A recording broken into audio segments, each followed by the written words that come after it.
Ladies and gents, in front of us today is the new ritual shotgun that you can obtain through Gambit for Season of Dawn called Python. Dude, what's up with all the animal names? We got Komodo, Buzzard, now we got a Python, but this shotgun is in the aggressive frame archetype. Hard hitting, high recoil. You also get an increase in rate of fire after a kill. Now its barrel perk is small bore for that increase in range and stability, extended mag for that increase in magazine size. And the first trait on this ritual weapon is overflow. Picking up special or heavy ammo reloads this weapon to beyond normal capacity. Now, as you see right there, magazine size is 5. With overflow active, it actually jumps up to 10, and I'm pretty sure with backup mag, it goes all the way up to 12, which we'll talk about the pros and cons to both of those. But underneath that is the trait Feeding Frenzy. Again, both of those are extremely unique. We've not seen that on a shotgun, or at least to my knowledge. Overflow, Feeding Frenzy, already this shotgun is shaping up to be pretty nasty. But this, of course, increases our reload speed for a short duration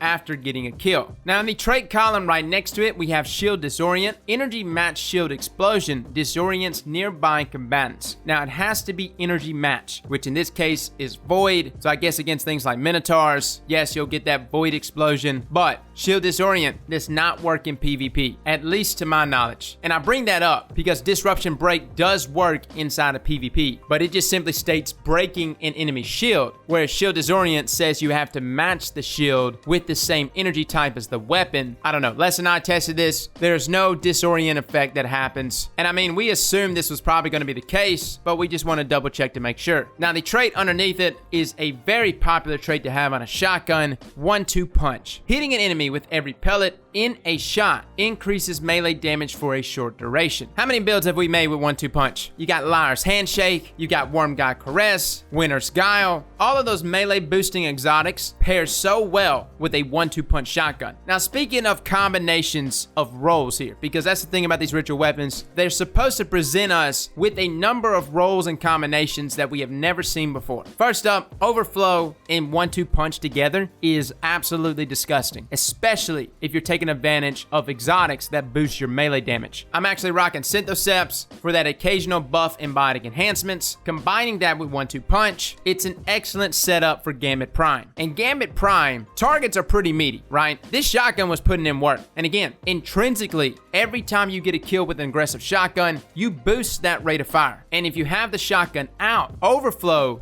automatically reloads your weapon to beyond normal capacity, and having just 10 rounds in your magazine, that way you don't have to stop mid-phase of a damage phase to reload, is a godsend. Now, Feeding Frenzy is underneath overflow. Feeding Frenzy is a fantastic perk, and if there was any other trait outside of 1-2 punch, I would actually say rock Feeding Frenzy. But because Feeding Frenzy requires a kill from the shotgun in order to get the buff there in reload speed, 9 times out of 10, especially when you're dealing with really meaty targets, you're gonna get the kill with your melee. Like you shoot your shotgun once, you have enough time to get 2 melees out with 1-2 punch active, and one of those melees should get you the kill. And even though the reload speed is not great, it does come with a reload masterwork. So yeah, Feeding Frenzy is a nice trait, but in this scenario, combined with something like 1-2 punch, I would just take the route of overflow. Honestly, Feeding Frenzy would have been great, say if there was something other than Shield Disorient, maybe like Rampage, some damage boosting perk that actually relied on the gun getting more and more kills and amped up the damage in the process. Now, how this shotgun performs in PvP. It is an aggressive shotgun, and when you compare some of the best shotguns in the game to it, most notably something like Mindbenders, it's got competition. Python doesn't quite have the stats